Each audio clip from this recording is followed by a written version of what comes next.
그러면 예. 자,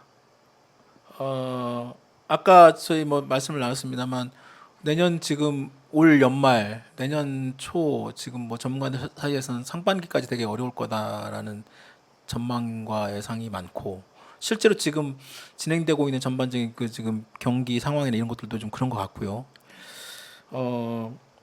의원님께서 보시기에 지금 향후에 이제 경제 위기, 뭐 경기 침체 이런 하는 전망 속에서 우리 국민들이 내지는 시민들이 이거는 꼭 뭔가 좀 잘 갖고 가야겠다. 이것만 좀 잘 준비하고 가셨으면 좋겠다. 그리고 현 정부가 반드시 이걸 또 좀 어떤 측면에서 좀 정책적으로 좀 뭐 별로 변화될 기미는 별로 안 보입니다만 네. 좀 강하게 좀 충고를 해주실 수 있는 그런 말씀이 있다면 어떤 게 있을까요? 아까 나온 말과 거의 유사할 수 있는데요. 네, 지금 사실은 아마 KDI 한국은행 네, 그 전망이 한 1.7% 1.8, 네, 1.78 예측 네, 정도고, 그렇습니다. 1.8, 예, 그게 중위값이라 중위값이죠. 그보다 하방 압력이 더 높아서 더 낮아질 수도 더 있다. 낮아질 수 있습니다. 네, 예. 그렇죠. 그리고 사실 우리나라 잠재 성장률이 2%예요. 잠재 성장률이 한 2%, 예, 그보다 더 낮게 낮게. 실제로 실현될 가능성이 있고, 네, 이 부분이 쉽게 반등이 안 되고, 개선될 기미가 크게 잘 예, 안 아마 보이죠. 2, 네. 3년 정도 길게 갈 수도 음, 있다라는 우려가 있어서 음, 이런 부분을 많은 국민분들이 고통이 길어질 수가 있을 것 같아요. 근데 이 부분에 대해서 사실은 정부의 역할이 중요하죠. 중요하다고 보고, 네, 그래서 실제로 버티는 게 가장 중요하고, 네. 버티기만 하면 네, 왜 사실 아마 보수적인 시각을 갖고 있는 분들은 경제 논리에 의해서 자연스럽게 돌아가야 되는 거 아니냐. 시장 논리로 말씀하시고 틀린 말씀은 아니십니다. 그리고 재정 건전성도 어느 정도 당연히 고려는 해야 되고, 근데 우리나라 같은 경우는 다른 나라와 달리 좀 독특한 상황이 있어요. 네, 아직까지 그래도 국가 부채 비율이 네, 선진국에 비해서 좀 낮은 편이고, 네. 상대적으로 가계 부채 비율이 굉장히 위험 높습니다. 수위에 있고, 네, 네. 그리고 기업들의 자금 순환이 음, 최근에 이런 그러니까 우리나라만의 좀 약간 급작스러운 사정으로 이게 심리거든요. 경제는 네. 심리고 좀 안 좋아진 사정이 있어요. 그래서 저는 만약에 처방만 잘한다면 좀 더 잘 버틸 여력이 되지 않겠냐. 그러니까 단적으로 예를 들어 이제 전 세계적으로 위기지만 일본은 지금 금리를 올리지 않고 있습니다. 네, 일본 안 올리고 예, 있죠. 이유는 자신감 때문이 아니라 일본은 못해서 그런 거예요, 정말로. 지금 거기가 경제가 한계 기업들이 너무 많아서 금리를 조금만 올려도 굉장히 문제가 생기는 경제가 심각하니까 거기는 의사결정을 그렇게 한 거예요. 그래서 우리 같은 경우도 어느 정도 미국과의 금리 차라든가 뭐 이런 환율 방어도 조금 신경을 써야겠지만, 물가도 신경 써야겠지만, 이제는 경기 침체 쪽으로 조금 방점을 옮겨서 이쪽으로도 고민을 하고, 다만 거기에 따른 부작용도 있겠죠. 미국과 과도하게 금리 차가 난 게 우리가 길게는 유지를 못했거든요. 그동안 과거 20년을 보면. 근데 그 부분에 대해서 세심하게 신경 써야 되고, 방금 말씀드린 대로 이렇게 핀셋처럼 전반적으로 유동성이나 금리 관리는 그대로 하되, 반대로 꼭 돈을 풀어야 될 부분에 이제 뭐 소상공인 좀 버텨야 된다거나 급하게 기업 자금이 이렇게 단기적으로 심리 때문에 투자가 안 되는, 돈은 많이 있어요. 네. 실제로 대기업 같은 경우라든가 네. 기관에는 있는데, 아무래도 지금 투자나 하기가 꺼려져서 심리적인 부분이 있거든요. 이런 부분은 정부가 실제로 설득을 해나가면서 우리나라가 아직은 괜찮은 분야가 있고 그런 부분에는 투자를 하는 게 좋고, 근데 사실은 그런 부분을 말로 설명하면 모르고 네. 정책의 문제인데, 지금 법인세를 일률적으로 감세한다고 해도 이 법인세 감세 이유를 들어보니까 고용과 투자 촉진이라는 거예요. 네. 근데 기업이 고용이나 이렇게 뭔가 투자를 하게 되는 거는 미래 경기 전망을 보고 하게 되는데, 그렇죠. 2, 3년 동안 세계 경기가 다운 사이클인데 그냥 법인세 1, 2% 인하해 준다고 하진 않거든요. 그러니까 차라리 법인세 인하하는 그 세수 감소 분보다는 그걸로 세액공제, 특별히 투자를 하게 되거나 고용을 하게 되면 돌려주는 방식으로 약간 이런 방식으로 생각을 전환해 볼 수도 있을 텐데라는 생각이 들고요.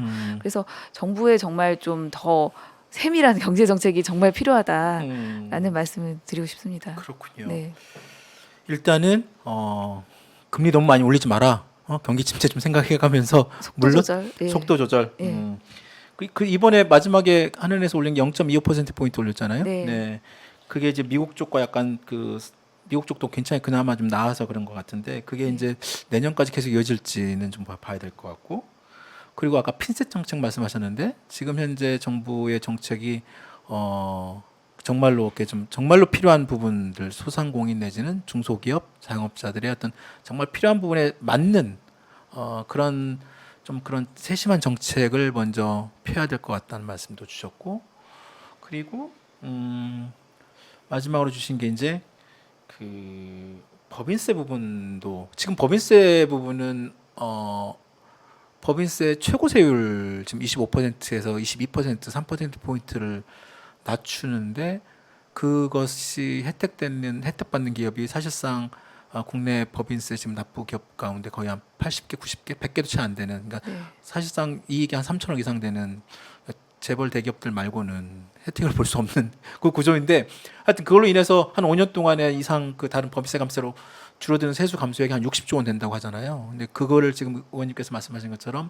차라리 어차피 대기업들은 돈 많고 나름대로 투자 여력이 있기 때문에 정부가 굳이 그렇게까지 안 하더라도 그 시장이 좋고 경제가 좋으면 어떤 식으로 투자해서 살 수 있잖아요. 그런데 그렇지 못하는 어떤 중견, 중소 그런 기업들에 좀 더 맞추는 그리고 그 정도 이 금액이면 차라리 정말 지금 이 경제 위기 상황에서 제일로 쉽게 말하면 힘든 시간을 보내는 그런 아까 그런 저소득층 그 5분위에 있는 그런 국민들한테 훨씬 더 정부가 더 적극적으로 재정 역할을 할 수 있는 그런 여력이 있을 텐데 그런 부분을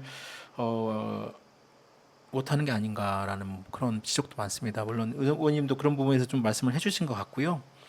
근데 국민들이 좀 버티라고 하셨잖아요. 예. 뭐 버티는 거야 버틸 수 있습니다만.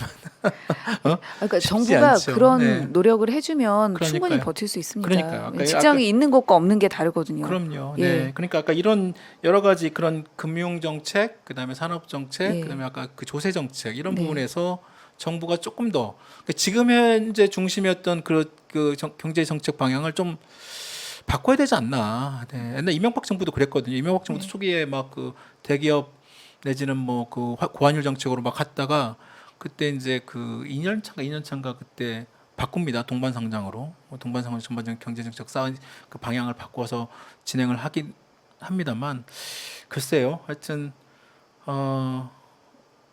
윤석열 정부 경제팀이 의원님의 말씀을 제대로 귀담아 들을 것인지는 시간이 지나보면 알겠죠. 네. 여튼 오늘 처음 저희 오마이 TV 나오셔가지고 좋은 말씀 많이 주셨습니다. 아유 너무 바쁘신데 연말에 여러 가지 의정 활동도 바쁘시고 바쁘실 텐데 저희 처음 오마이 TV 나오셔서 저희 찐경제코 나와가지고 이런 좋은 말씀 주시고 앞으로 좀 자주 혹시 시간 되시면 네. 저희 코너 나오셔서 좀 더 적극적으로 이런 경제와 관련된 얘기 또 우리 민생 삶의 경제와 관련된 얘기 많이 좀 해주셨으면 좋겠습니다. 마지막 한 말씀 해주시고 정리할까요? 네. 예, 많이 불러주시면 너무 감사드리고, 네. 아까 혹시 이제 저는 댓글을 못 읽었지만, 네, 네. 아까 뭐 버티라거나 그러니까 국가가 조금 도와주면 좋겠다 이 말씀을 드린 게 네. 사실은 제가 이제 그 IMF 그러니까 IMF 학번이 좀 그런데 네. 97년도에 대학을 다녔으니까 네. 졸업할 때는 IMF가 극복된 거예요. 그러니까 네. 저보다 한 4, 5년, 5, 6년 전에 있었던 한 92학번, 93학번 요 세대가 IMF 때 고용을 한 3, 4년을 안 했어요, 기업이.